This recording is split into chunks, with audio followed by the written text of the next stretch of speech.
Good morning students. आज हम पढ़ेंगे केकई का अनुताप।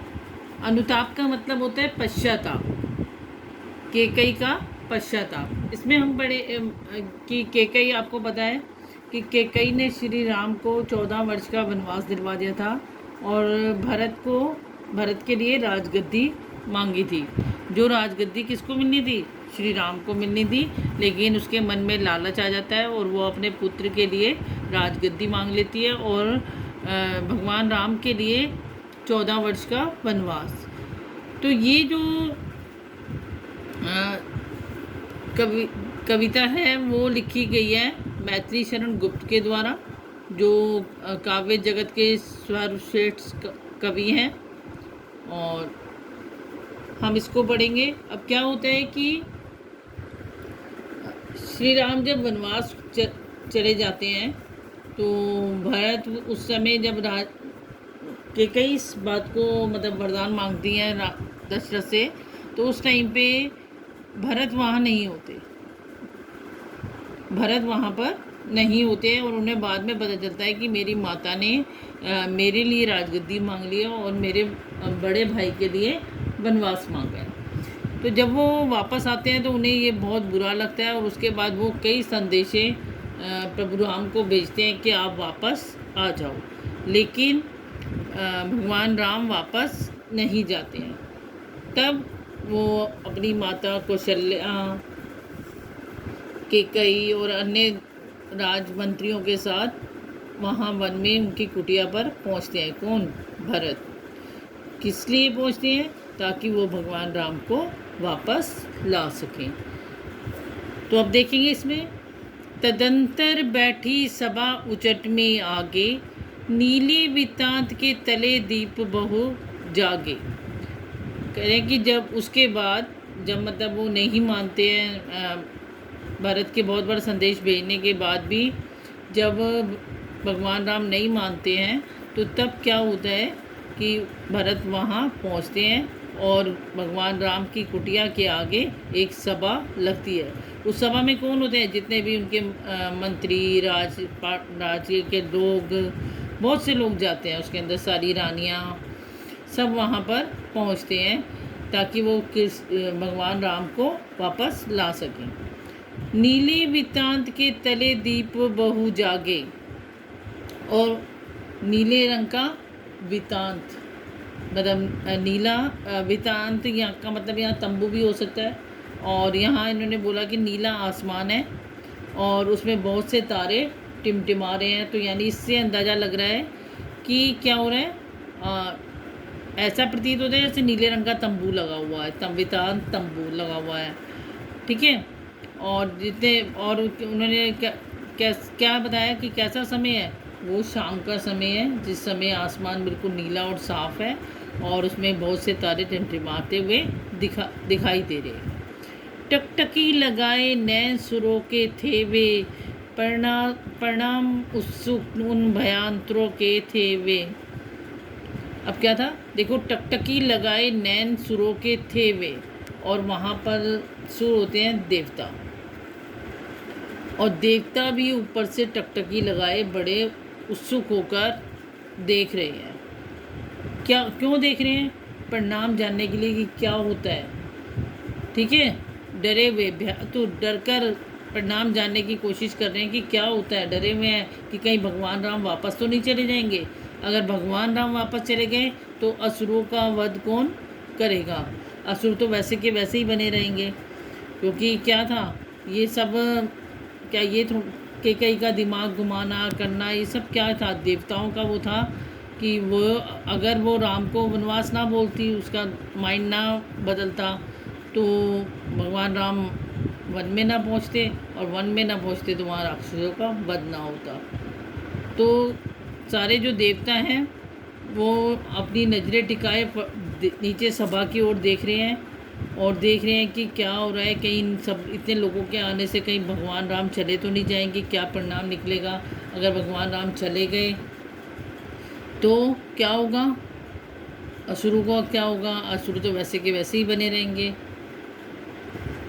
उत्फुल्ल करौंदी कुंज वायु रह कर करती थी सबको पुलक पूर्ण मह कर। अब वो कह रहे हैं कि करौंदी कुंज, करौंदी के पेड़ से, करौंदी होता है एक खट्टा फल, ठीक है। करौंदी की जो झाड़ियाँ हैं, जो पेड़ हैं, वो फूलों से लदे हुए हैं, फूलों से लदे हुए हैं, और उससे होकर वायु आ रही है। मतलब वो जो फूलों से लदी हुई झाड़ियाँ हैं, उसमें से रह रहकर वायु हवा, ठीक है। और करौंदी का पेड़, करौंदी एक खट्टा, करौंदी होता है खट्टा सा फल होता है, तो उससे वायु निकल कर आ रही है। करती थी सबको पुलक पूर्ण मह कर, और वहाँ बैठे सभी लोगों को क्या कर रही थी, महका रही थी। उसके फूलों की जो सुगंध थी वायु के साथ आ रही थी और सब लोगों को महका रही थी। वह चंद्रलोक था कहाँ चांदनी वैसी, और उस टाइम इतना प्रकाश हुआ था, या इतना प्रकाश हुआ था, मतलब उन्होंने कहा चांदनी रात, चांद चमक रहा है। और कह रहे कि उनकी सभा के अंदर क्या कर रखा था, बहुत से दीप जला रखे थे, दीपक जला रखे थे, और इतना प्रकाश करा हुआ था कि चांद्रलोक में भी वैसी चांदनी कहाँ होगी। उनका कहने का मतलब है कि वैसी चांदनी चंद्रलोक में भी कहाँ होगी जितनी चांदी वहाँ हुई थी। प्रभु बोले गिरा गंभीर नीर दीदी जैसी। अब तभी अचानक प्रभु बोलते हैं, भगवान राम बोलते हैं। गिरा मिस होती है वाणी, गिरा मिस वाणी, और नीर निधि होता है समुद्र। कैसी वाणी में बोलते हैं, जैसे समुद्र हो, समुद्र की जैसी वाणी में वो बोलते हैं। प्रभु बोले गिरा गंभीर नीर निधि जैसी, ठीक है। तो इसका मतलब यहाँ समझ आ रहा है आपको कि फूलों से लदी हुई करौंदी के पेड़, फूल और वो जो पेड़ हैं वो किससे भरे हुए हैं, फूलों से भरे हुए हैं, और उसके बीच में से, पेड़ों के बीच में से, झाड़ियों के बीच में से, कुछ भी बोल सकते हैं आप, उसके बीच में से वायु बहकर आ रही है, मतलब निकल कर आ रही है, और वहाँ बैठे सभी लोगों को क्या कर रही है, महका रही है। और वह चंद्रलोक था, मतलब ऐसा वहाँ इतने दीपक जलाए हुए थे, इतने दीपक जला कर रोशनी की हुई थी कि चंद्रलोक में भी वैसी चांदनी देखने को नहीं मिलेगी जितना प्रकाश वहाँ पर हो रहा था, विद्यमान था।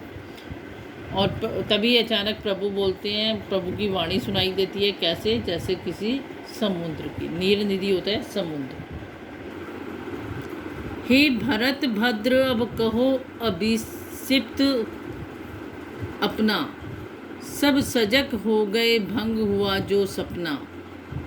अब देखो अचानक ही श्री राम बोलते हैं, उनकी वाणी अभी हमने देखा था कि वाणी में एकदम आवाज़ आती है, क्या बोलते हैं वो, हे भरत भद्र, भरत भाई अब कहो तुम्हारी क्या इच्छा है, अपनी इच्छा को व्यक्त करो। तो जैसे ही सब सजग हो गए भंग हुआ जो सपना, अब जैसे ही भगवान राम बोलते हैं तो सारे जने एकदम चौंक उठते हैं, जैसे कि उनका कोई सपना टूट गया हो, भंग टूटा हो। जैसे सपने में अचानक वो कुछ सोच रहे थे और अचानक भगवान की आवाज़ सुनकर जब उन्होंने कहा कि तुम कहो अब तुम्हारी क्या इच्छा है, तो सब एकदम जागृत होकर बैठ जाते हैं। हे आर्य रहा क्या भरत अभिषिप्त, अब भी मिल गया अटंकक राज्य उसे जब तब भी।